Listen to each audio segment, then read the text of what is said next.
Good morning, everybody. Happy Monday, and welcome to the Best Agent Breakfast Show with me, Charlie Lamdin. I'm the founder of Best Agent.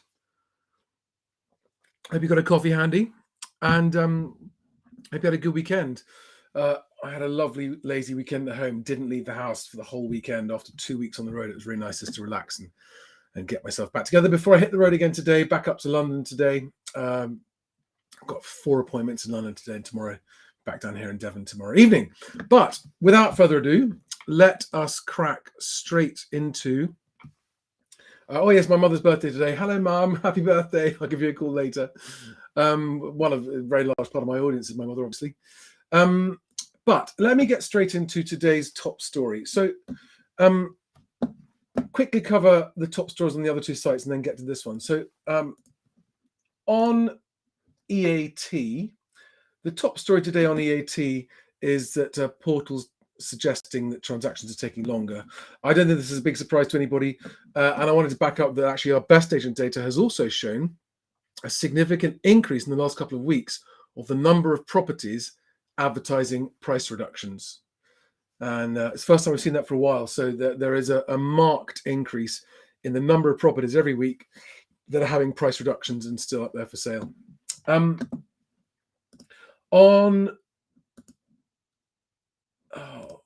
Sometimes my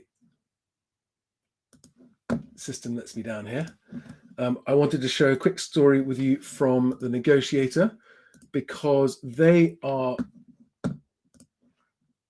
showing a story about will Italian portal launches controversial video viewing service and will the UK follow? The answer is Best Agent's already built that in fact. It's not yet live, it's still in testing, but a video viewing service that would allow qualified movers to view properties, but only controlled by the agent. So it would only be a viewers that agents are happy are worth showing, and then the agent can actually initiate the video viewing even if they're not at the property. So yeah, the UK is going to follow, Nigel, but not just yet. But on to the main story of the day. And I've got to reshare it again. Sorry, don't know why this happened this morning. I can't just easily change screens, but there you are. Right, so here is the top story. I don't know Rob Hailstone. I've read his stories before. He is the founder of a legal group and speaks on behalf of conveyancers a lot. And he's published a letter on on Property Industry Eye this morning, asking why won't estate agents embrace information up front. And I don't speak for estate agents, but as an impartial observer of this arena for a very long time, I had something that I thought would be a useful answer for Rob and any other conveyancers. And I'd like to know, if you're an agent watching this, whether or not you agree with these points. So I've got 3 reasons why estate agents aren't jumping to do this extra work that they aren't paid for up front when they're already too busy. So first of all, it's really important to remember, reason number 1, that conveyancers have a very different business model from estate agents, meaning that the economic drivers are different.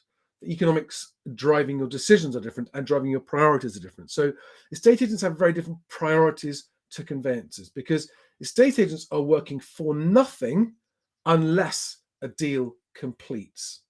Whereas conveyancers are paid even when deals fall through, if the conveyancing process has begun.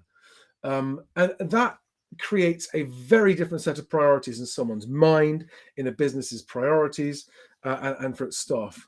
So that's reason number 1. Different business model where there's a lot more risk for the agent's time than there is for the conveyancer's time is point number 1.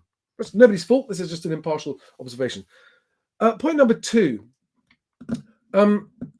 Estate agents' time is spread far more widely across a plethora of different tasks and priorities than conveyancers. Conveyancers do conveyancing and they start the conveyancing process and they follow it step by step through until it's completed. It's technically complex. It's not easy, but it is a step by step process to be followed. Whereas a estate agency is much more complicated than that, and the tasks range between many different areas. And I'm just going to share with you. Sorry, one more time. I want to share with you a diagram that we at Best Agent actually published several years ago to help estate agents communicate to their customers just how complicated their job is. If you haven't seen this diagram, I recommend that you do go and take a look at it. It's if you just Google best agent diagram, you'll find it. Okay, and it's this flowchart we designed that explains how. Oh, I haven't shared it. Sorry. Yes, I have. It explains how estate and lettings agents actually move people, and the process is surprisingly similar on sales and lettings. In fact, I'm just trying to move it so you can see it all. And when you take a look at this and see just how diverse the job of an estate or lettings agent is, and how much of that they have to do before they get paid, they really are spread very, very thinly. And I have experienced agents who, even when you're offering them new business on a plate, new leads on a plate, they really want them, but they actually don't have time to respond, especially successful busy agents. And so if conveyancers are scratching their head and asking the question, and in fact, on this particular story, Rob is publishing an email from a conveyancer that is offering to do the first step of upfront information collection for free. All right. I wasn't aware of that, but if you go to the Property Industry story, you'll see that it's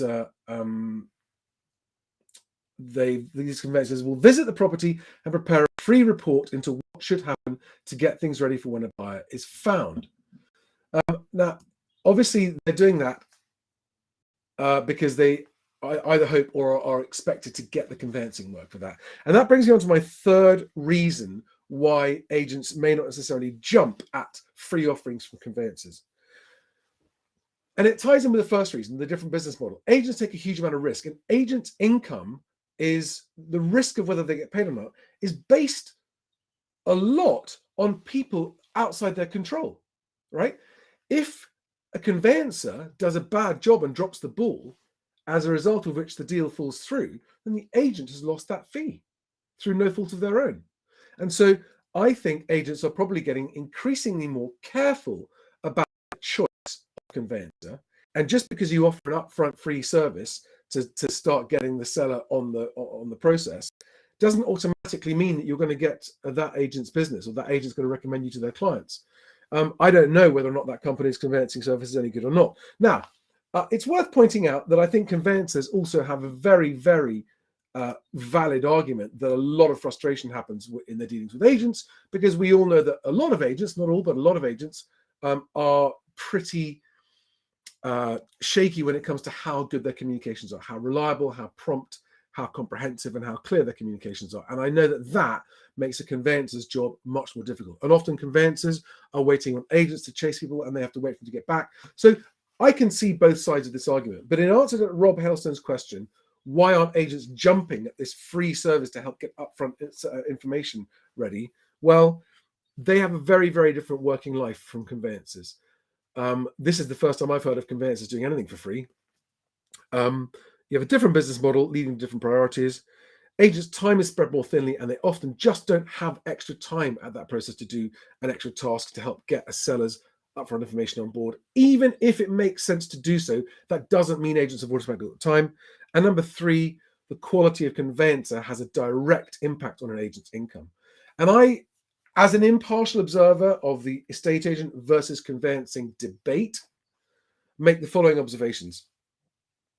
In the corporate world of corporate conveyancing and corporate agency, there's a lot of coziness because there's a lot of shared commission and income, and they can get their technology to help link up the processes. But amongst smaller conveyancers and smaller agents, it's a very, very different world where it comes down to relationships and quality and far more different nuanced factors affecting the relationship. Oh my God, I'm approaching 10 minutes. I have a promise I'll never go over 10 minutes. Guys, I hope that was useful. Give me your thoughts and questions. Say hello in the live comments, in the comments below. Share this with other people. Watch me tomorrow morning. I've got 10 seconds to end this. I mustn't go over 10 minutes. I'll see you tomorrow morning. I won't be here. I'll be somewhere in London tomorrow morning.